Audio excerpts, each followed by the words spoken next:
शामली उत्तर प्रदेश, जहां फारूक ने अपने ही परिवार के खून से हाथ रंग डाले। इस वारदात का जब आप कारण सुनेंगे तो चौंक जाएंगे। पुलिस ने आरोपी फारूक को हिरासत में लेकर पूछताछ की तो उसने अपना जुर्म कबूल कर लिया। फारूक ने बताया उसने ही एक साथ 3 हत्याएं की और लाशों को घर के आंगन में दफन कर दिया। उस बेरहम ने अपने हाथों से अपना ही परिवार खत्म कर दिया। चलिए आपको विस्तार से बताते हैं। नमस्कार, मैं अंकित एक बार फिर स्वागत करता हूं आपका अलर्ट इंडिया के एक और नए एपिसोड में। अगर आपको ये वीडियो पसंद आए तो प्लीज़ लाइक, शेयर, सब्सक्राइब करना ना भूलें। दरअसल फारूक 5 भाई हैं, उनमें फारूक तीसरे नंबर का है। वह एक होटल में रोटी बनाने का काम करता है। फारूक अपनी पत्नी ताहिरा और बच्चों के साथ पिता और भाइयों से अलग मकान में रहता है। उसके 5 बच्चे थे, जिनमें 3 बेटियां और 2 बेटे। फारूक की पत्नी और बेटियां सख्त मुस्लिम रीति रिवाजों के खिलाफ थीं, जिसको लेकर अक्सर उनके बीच झगड़ा होता रहता था। करीब 1 महीने पहले ताहिरा ने फारूक से खर्च के लिए कुछ रुपए मांगे, जिस पर फिर एक बार उनके बीच झगड़ा हुआ और ताहिरा 1 महीने के लिए मायके चली गई। इस महीने के दौरान फारूक को मर्डर प्लान करने का टाइम मिल गया और उसने ये खतरनाक षड्यंत्र रच डाला। 1 महीने बाद ताहिरा मायके से लौटी। उसके बाद वो और उसकी 2 बेटियां अचानक गायब हो गए।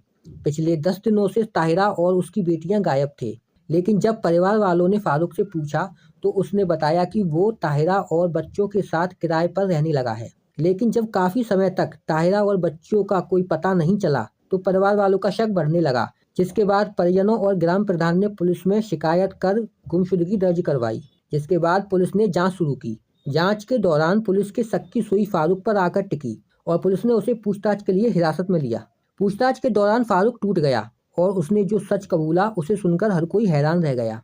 दैनिक भास्कर के अनुसार फारूक ने अपना जुर्म कबूल करते हुए पुलिस को बताया कि वो चाहता था उसकी पत्नी और बेटियां सख्त मुस्लिम रीति रिवाजों का पालन करें और पर्दे में रहें। वे घर से बाहर बुर्का पहनकर निकलें, लेकिन ताहिरा और उसकी बेटियों को ये शर्त मंजूर नहीं थी। वे इस रिवाज का पालन करने के खिलाफ थी, जिसे फारूक अपनी सामाजिक बेइज्जती मानता था। इसलिए फारूक ने अपनी पत्नी ताहिरा और 2 बेटियां आफरीन और सहरीन की हत्या की। फारूक ने बताया कि जब ताहिरा मायके गई थी तभी उसने घर में गड्ढा खुदवा लिया था। साथ ही अवैध तमंचा और कारतूस भी खरीदे थे। 8 दिसंबर की रात जब सब सो चुके थे, फारूक ने पत्नी ताहिरा को चाय के बहाने जगाया और गोली मारकर हत्या कर दी। गोली की आवाज सुनकर आफरीन और सहरीन की नींद खुल गई। उसने बड़ी बेटी आफरीन को भी गोली मार दी, जिसके बाद उसकी मौके पर ही मौत हो गई, जबकि उसने छोटी बेटी सहरीन का गला घोंटकर हत्या कर दी। जिसके बाद उसने तीनों की लाशों को उसी गड्ढे में दफना दिया। 16 दिसंबर की देर शाम पुलिस ने फारूक की निशानदेही पर घर के आंगन की खुदाई करवाई और तीनों शवों को बरामद कर लिया। पुलिस ने आरोपी फारूक को गिरफ्तार कर लिया है। मामले में आगे की विधिक कार्रवाई जारी है। आप इस घटना के बारे में क्या कहेंगे, हमें कमेंट बॉक्स में एक कमेंट टाइप करके जरूर बताएं और आने वाली ऐसी सच्ची कहानी देखने के लिए इस चैनल को सब्सक्राइब करें, साथ ही बेल आइकन दबाना ना भूलें। मैं फिर मिलूंगा एक ऐसी सच्ची कहानी के साथ। तब तक सावधान रहें, सुरक्षित रहें। अलर्ट इंडिया, एक कदम सतर्कता की ओर।